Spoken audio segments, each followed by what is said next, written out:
भोजन और भजन जिंदगी के लिए भोजन और भजन दोनों आवश्यक है। एक भक्त सेठ के घर के बाहर खड़ा होकर भजन गा रहा था और बदले में खाने को रोटी मांग रहा था। सेठानी काफी देर से उसको कह रही थी, आ रही हूँ। रोटी हाथ में थी पर फिर भी कह रही थी कि रुको, आ रही हूँ।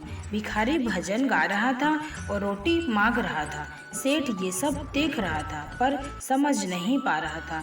आखिर सेठानी से बोला, रोटी हाथ में लेकर खड़ी हो, वो बाहर मांग रहा है, उसे कह रही हो आ रही हूँ, तो उसे रोटी क्यों नहीं दे रही हो?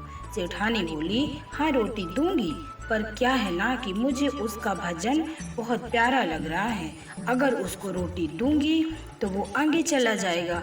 मुझे उसका भजन और सुनना है।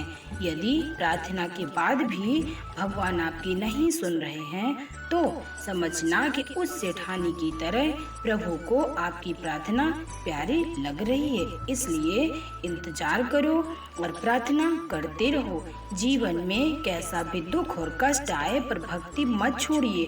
क्या कष्ट आता है तो आप भोजन करना छोड़ देते हैं? क्या बीमारी आती है तो आप सांस लेना छोड़ देते हैं? नहीं ना। फिर जरा सी तकलीफ आने पर आप भक्ति करना क्यों छोड़ देते हैं? कभी भी दो चीज मत छोड़िए, भजन और भोजन। भोजन छोड़ देंगे तो जिंदा नहीं रहेंगे, भजन छोड़ देंगे तो कहीं के नहीं रहेंगे। सही मायने में भजन और भोजन दोनों ही आवश्यक है। सभी भक्तों को जय श्री कृष्णा, जय श्री राधे।